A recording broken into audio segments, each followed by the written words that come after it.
Bonjour madame. Bonjour monsieur, en quoi puis-je vous aider? Je recherche une demoiselle, et on m'a dit qu'elle est ici. Comment elle s'appelle? Rebecca. Effectivement, elle est hospitalisée ici, cela fait maintenant 2 semaines. Elle dit être orpheline de père et de mère. Jusqu'à présent aucune de ses factures de sa prise en charge, ni de ses soins n'a été réglée. La facture s'élève à combien? Hier, ça nous faisait 950 000 francs, aujourd'hui ça nous fait 1 150 000 francs. Il n'y a pas de problème, je règle les factures. D'accord monsieur, je vous emmène dans le bureau du docteur. Vous êtes qui pour cette jeune fille? Elle ne me connaît pas, mais moi je la connais. C'est grâce à son père, je suis ce que je suis aujourd'hui. Je vis au Canada depuis 15 ans, je suis rentré au pays il y a 2 semaines de cela. Depuis mon arrivée, je recherche cette jeune fille, et mes recherches m'ont emmené ici. Cela fera bientôt aussi 2 semaines qu'elle est dans notre clinique. Elle a fait un accident et on devrait l'opérer, nous l'avons fait grâce à Dieu, elle commence à se rétablir. Seulement depuis lors, aucun de ses parents n'est venu lui rendre visite. Il y a un homme qui s'est présenté comme son fiancé, depuis qu'il a quitté la clinique il n'est plus revenu. Toutes nos tentatives pour le joindre pour avoir son autorisation avant de l'opérer, ou pour régler la facture ont été vaines. Son histoire m'a beaucoup touché. C'est la vie, on n'y peut rien. Je peux la rencontrer? Bien sûr, j'informe l'infirmière, elle va vous y emmener. Merci beaucoup monsieur, pour tout ce que vous avez fait pour elle. Je vous en prie, c'est mon travail. J'ai été chez Joseph, comme tu me l'as demandé. Franchement, je suis déçu de Joseph et de Vanessa. Joseph et Vanessa sortent désormais ensemble, Vanessa vit désormais chez Joseph. C'est vrai ce que tu me racontes? Pourquoi vais-je te mentir? Vanessa ne m'a jamais inspiré confiance. Donc depuis tout ce temps, je marchais avec mon ennemi, se faisant passer pour ma meilleure amie. On ne finira jamais de connaître l'être humain. Mais je laisse tout dans les mains de Dieu. Si réellement, j'ai été sincère en amitié avec elle, et je n'ai jamais eu de mauvaises pensées contre elle, Dieu fera mon palabre. Les amitiés de nos jours, il faut beaucoup se méfier, on ne prend pas tout le monde comme son ami. C'est une grande leçon de vie, que je viens de recevoir. Quant à Joseph, si réellement je l'ai aimé de tout mon cœur, et que pour lui j'étais prête à tout, je le laisse avec Dieu. Joseph, il m'étonne beaucoup. Quelqu'un qui porte un prénom biblique, et il se comporte comme un démon. Certains parents doivent savoir bien choisir le prénom de leurs enfants. Parce que tu ne peux pas t'appeler Joseph, et être un infidèle et un homme à femme.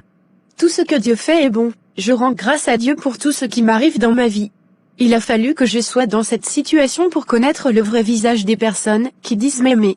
Pour les frais de l'hôpital, je n'ai pas pu l'en parler tellement que j'étais énervée, mais j'en ai en parlé à mon père, il va nous aider et j'ai informé aussi l'école dès demain nous allons commencer les cotisations.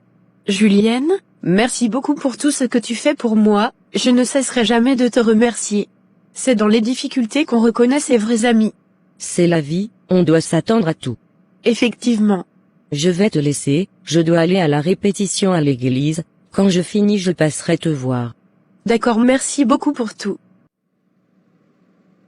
J'ai une bonne nouvelle pour vous. Votre facture a été réglée. Ah bon? Par qui et comment? Par un bienfaiteur.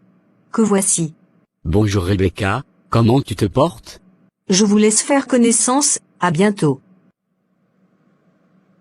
Donc vous avez connu mon défunt père? Oui, j'ai connu monsieur Gabriel. À l'époque, tu avais 5 ou 6 ans, nous habitions le même quartier, ton père était quelqu'un de généreux. Je venais d'avoir le bac et j'ai obtenu une bourse d'études pour le Canada, lorsque j'ai obtenu mon visa, je n'avais pas les moyens pour m'acheter un billet d'avion. J'ai contacté ma famille, mes oncles, mes tantes, personne n'a voulu m'aider. C'est ainsi que j'ai contacté votre père, il était très content pour moi, et il a décidé de m'acheter le billet d'avion, et le jour de mon voyage il m'a remis de l'argent de poche.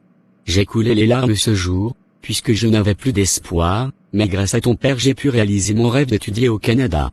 Et c'est grâce à lui, que je suis ce que je suis aujourd'hui. Je finirai jamais de lui dire merci.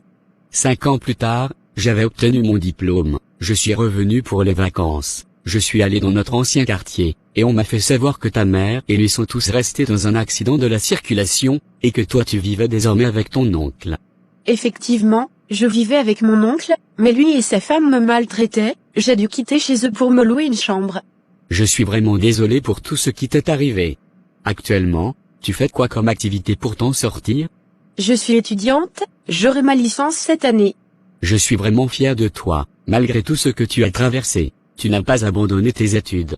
Le rêve de mon père était que j'étudie et que je sois une grande dame plus tard, c'est ce que je fais, et je sais de là où il se trouve, il est fier de moi. Désormais tu n'as plus à t'inquiéter pour quoi que ce soit, la graine que ton père a semée avant de s'en aller, c'est toi qui vas récolter les fruits. À ta sortie d'ici, je t'offrirai une nouvelle maison, une voiture, et l'une de mes entreprises qui sont au pays, et si tu veux aller continuer tes études en Europe ou soit en Amérique tu me le diras. Vous êtes vraiment au sérieux? Bien sûr, tu mérites plus que ça, ton père m'a aidé à réaliser mon rêve, à mon tour, je vais t'aider à réaliser son rêve, qui était de te voir devenir une grande dame. Merci beaucoup monsieur. Je suis tellement contente. Je vous en prie. Dans cette vie, le bienfait n'est jamais perdu. Vous avez effectivement raison, le bien qu'on fait aux gens, même si ces personnes ne nous le rendent pas en retour, demain que ça soit eux, ou quelqu'un d'autre, le rendra à nos enfants. Justement.